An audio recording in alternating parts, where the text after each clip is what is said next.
Sit down.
Breaking news! Breaking news! Welcome to... Oh no, it's restarting. There we go. Welcome to the Astonishing News Network and ANN, Andrew, and ANN, the Astonishing News Network with the breaking news of the morning. Good morning, everybody. Before we get on to the breaking news, let's say hi to people in his house. We've got Hyper Kaiju. That doesn't sound progressive at all. Running late. Never running late. Always running on time. Andy time. Good morning, my CG peeps. What's up, Ronald Shaw? What the heck is that thing behind you? It is a background. Duh. Come on, man. Admiral Wackass morning. Passmaster Dan, hello. So breaking news.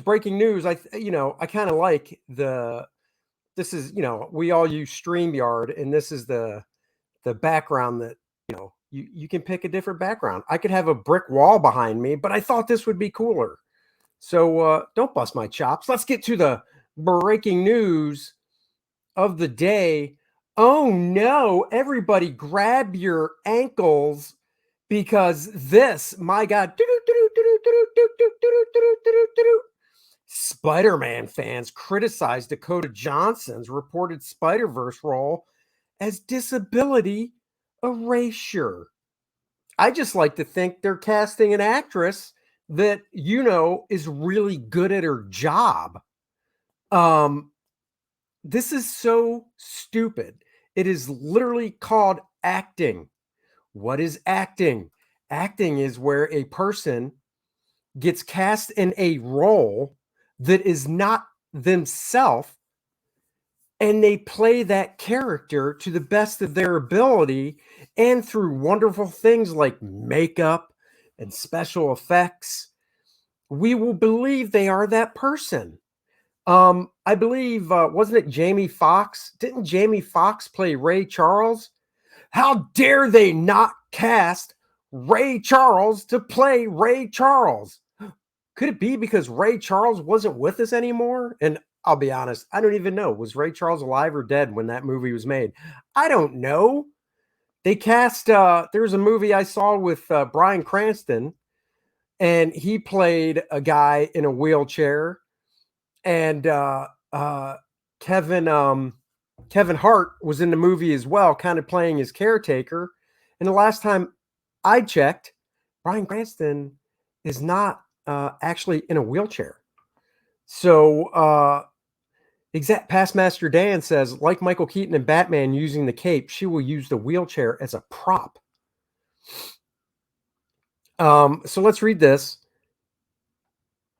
As one of the internet's favorite celebrities, Dakota Johnson likely has her pick of which blockbuster movie multiverse she wants to appear in. And it looks like the Lost Daughter star has settled on Sony's ever-expanding Spider-Verse as its first live-action female superhero. According to The Hollywood Reporter, Johnson is in talks to star as the mysterious Madam Web in an all-new solo movie directed by S.J. Carlson and written by Matt Sazama and Burke Sharpless, who also scripted Jared Leto's perpetually delayed Spider-Verse picture Morbius.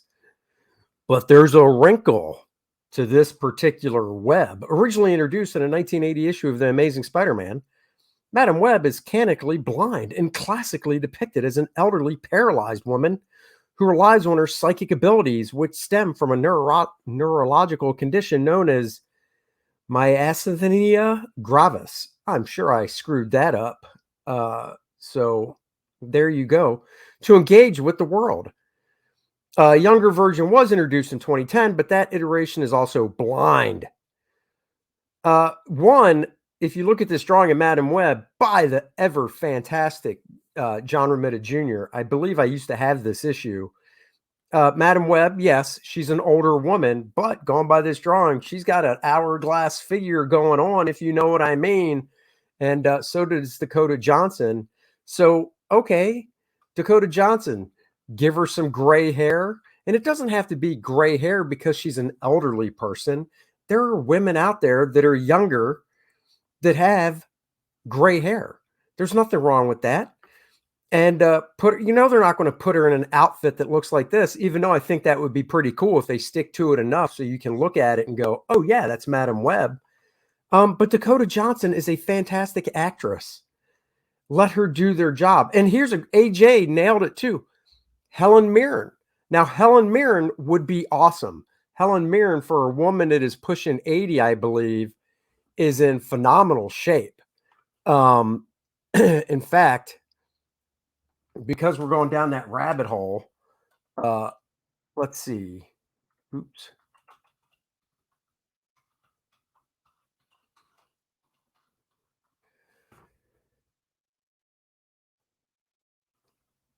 Yeah, Helen Mirren right here.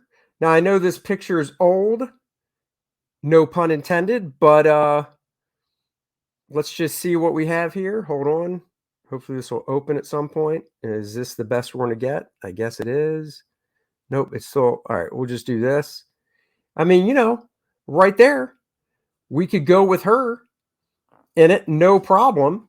She could be a great Madam Web, but you don't know. This is the thing. We don't know what version of Madam Web they're going with. Maybe they are going with that younger version that was introduced in 2010. See, the internet, you get a casting thing like this out there, and the next thing you know, people have got to lose their minds over it without really knowing any of the details. I love some of these Twitter people that are just going crazy over it. Oh, I hope these show up. Oh, here we go. Hold on.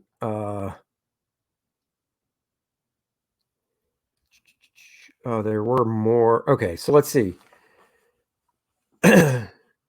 Madam Web is canonically blind character with myasthenia gravis. Disabled mimicry is so annoying. Oh my God, disabled mimicry is so annoying. It's so annoying. Drunken mimicry is so annoying. When we have a TV show with a drunk person, can't we just cast an alcoholic for the love of God? I'm so sick of seeing actors play serial killers in these biopics, and these actors have never killed one person.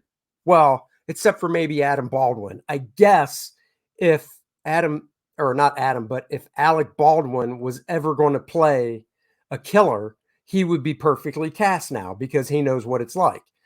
Oh yeah, here it is. Andre's 46, mother flipping years old. Great screen name there, stupid ass. Let's see. What are some and before you comic dweebs get your knickers in a twist, yes, I know about the Julia Carpenter version. The casting most likely means they'll introduce the OG Cassandra Webb combined with elements of Julia, so it'll be a disability for sure. Oh my God, you people are how dare they cast Tobey Maguire, Andrew Garfield, or Tom Holland as Spider-Man? Neither one of those guys could pick up a car or climb a wall without the help of special effects. Good Lord. Kristen McHugh, still here. Pin, still relevant. I'd quibble on Aunt May and Agatha. We expect ages to look one way, and when they don't, perception goes awry. Tomei's in her 50s, 30ish years older than Holland, which makes sense for his aunt. So, Dakota Johnson as Cassandra Webb is ridiculous, though. I kind of hope they're doing a Julia thing because, I mean, elderly, blind, and movement impaired. 0 out of 3 ain't bad. I never would have expected this growing up as a kid in the 70s, 80s, and in a professional in the 90s, that we get to a point of people complaining that we're casting good actors in roles, but they don't actually have the traits or actual disabilities that the character they're playing has. This has gotten so out of control and so stupid, it's not even funny. And yes, are there probably some actresses out there that are wheelchair bound, and blind at the same time? I'll be honest. I'd love to know what the percentage of actors are or actresses are that are both wheelchair bound and blind for casting. And not saying that they aren't out there, but if we can't pop off names like that, they might be good at their job, but you also want to pull people in to watching the movie. Let's see, what's this one? Oh, Madam Web is older and Dakota Johnson is not. Ageism in full effect here. Ooh, I'm so glad that Crackhead Meemaw tweeted that so everybody can get on with their life now.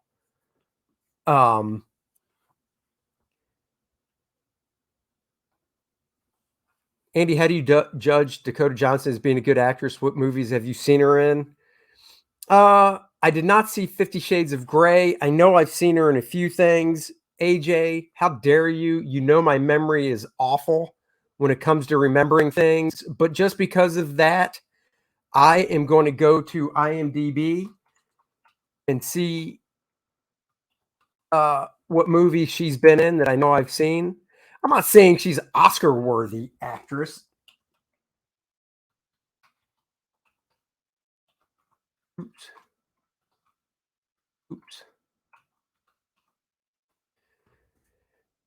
Let's see. Dakota Johnson.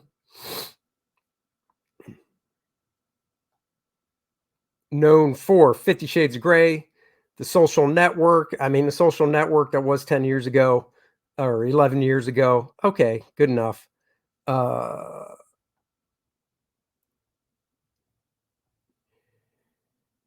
Bad Times at the El Royale. Bad Times at the El Royale was a great movie, I thought. I thought she was good in it. A Bigger Splash. I've only seen her in a few things, I will admit, but I think she has a nice resume, and the few things I've seen her in, I've liked her in. So there. So that.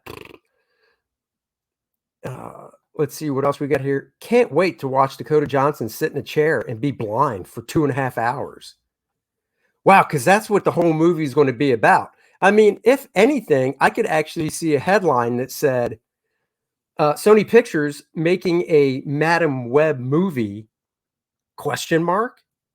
I mean, because honestly, out of the whole catalog, doing Madam Web, I mean, Morbius, I can understand for a movie.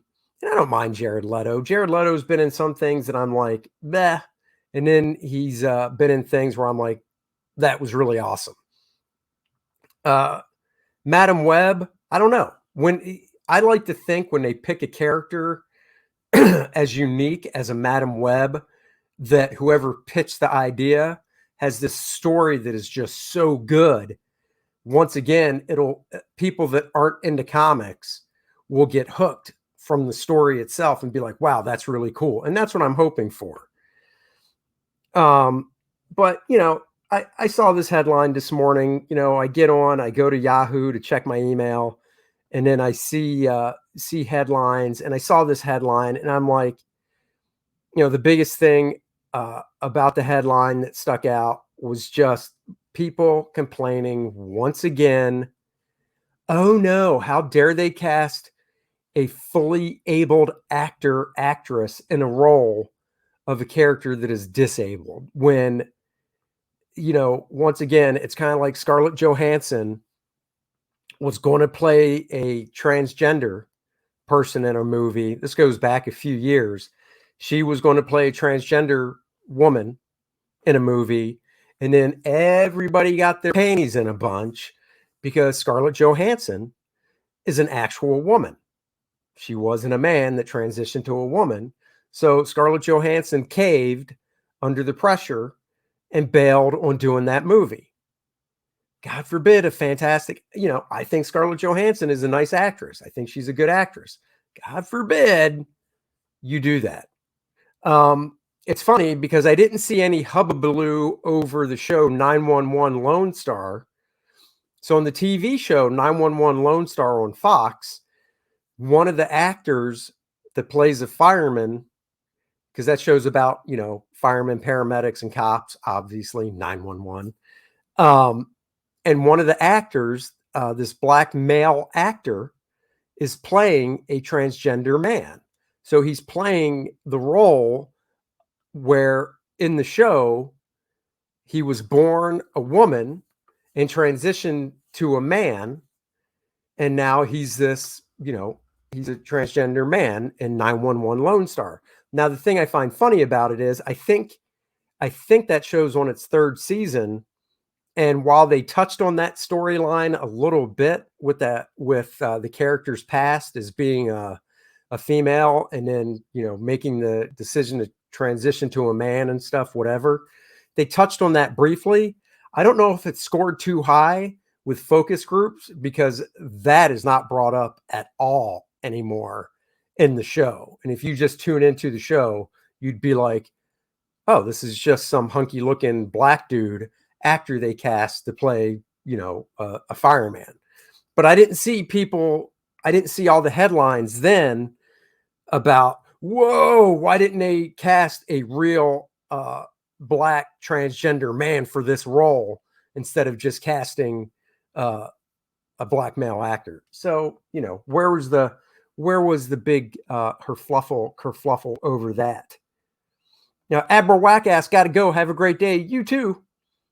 Elliot Page became the thing she hates, a cis white male.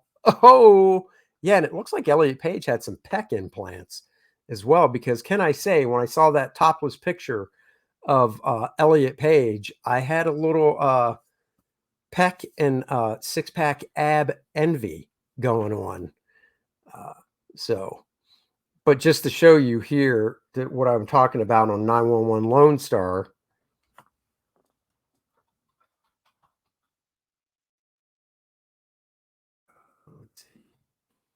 Here we go.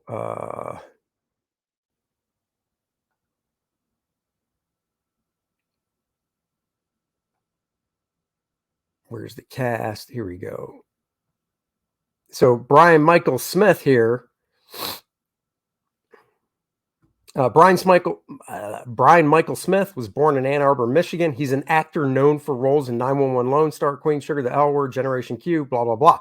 Anyhow, in 911 Lone Star, this actor right here plays a transgender man. Where is all the hubbubaloo over that? Is what I'm curious about. What? Elliot Page is playing the Thing. What are you talking about? What's up, Comic Talk with Pop Van Zant? Another trashed IP. Yeah, once again, just going back to because I'm Mr. Taxi Man, so I'll be taking my daughter to work here soon. I don't have a problem with Dakota Johnson playing Madam Web. I mean, look, Charlie Cox played Daredevil, last I checked, Charlie Cox is not a blind man in real life. So how about we just let this movie play out? I mean, this is literally just breaking news. So let's see what happens. Let's see how this plays out. Let's see how she looks in the character, with the character design, whatever they come up with. I remember when Michael Keaton was cast as Batman. I didn't like it when I heard it because, not because Michael Keaton wasn't a superhero billionaire in real life, but because Michael Keaton, I remembered as Mr. Mom. And I was like, how's that guy going to play Batman? And then lo and behold, Michael Keaton is like one of my favorite Batman actors out there. So dude stepped up. So I will give Dakota Johnson the benefit of the doubt. No, this is supposedly just going to be a movie, a Madam Web movie. I'm assuming they're going to throw in some, other people in the movie as well. Now, I don't know who this younger version of Madam Web is. Let's see. This is, if she's playing Julia Carpenter. So I've never seen this version of Madam Web before, but apparently this version of Madam Web, I'm assuming she's blind, but she's not confined to a wheelchair. I mean, if this is the version that Dakota Johnson's playing, then it fits perfectly. Look at her. So people getting their panties in a bunch for nothing is what we're apparently talking about today. But if you want to back something with perfect casting and just perfect all around, go get yourself First Man 2 Learning Curve, my 64-page superhero graphic novel that I'm working on every day for you guys. Sure, I was down for the count last week with COVID Omicron. I had the Omicron variant, but I'm back in the saddle again, working on First Man. Go check that out and back it if you haven't already. You can also get yourself a swanky t-shirt featuring First Man, my nice astounding logo on the label, signature edition, penumbra on the back. So go check that stuff out. I thank you guys so much for supporting me in all I do. There's the link. Thank you very much for posting that. I believe The Eternals was a disappointment as well. I know it's on Disney Plus. I might have to watch it again if I can sit through it. But what I'm really excited about is the new episode of Peacemaker dropped last night. And more importantly, Jack Reacher on Amazon Prime. Great casting for that. I'm looking forward to watching Reacher. Guys, I got to take my daughter to work. Thank you all for joining me again. I appreciate you all. I sincerely do. I love you guys. I love the support I have. You're helping me grow this channel. You're helping me grow my campaign. If you're watching and you haven't backed First Man, it's a great superhero adventure, PG-13, just because of a little salty language maybe. Actually, it's not even PG-13, it's PG, because there's no F-bombs in it. And if you know anything about the ratings in a PG-13 movie, you're allowed one F-bomb, and there's not even one F-bomb in First Man, so it's PG. Great superhero story, no SJW crap, no woke goodness, just fun-filled, action-packed adventure the way you like it. Go back First Man now. I will catch you guys later. Until then, I got to take my daughter to work and then get to my desk and start doing some drawing. So, bye, everybody. Luke Henry, after kicking Monarch's ass to the depths of space, is back on Earth. And now he's looking to save the world from the Fourth World Foundation. Sure, he had help from Penumbra before, but she's not helping him this time. He's got to face it on his own. Look at these four people. He's coming for a villain known as Adonis. He'll do it. You'll be there. Back it now. First Man 2, Learning Curve.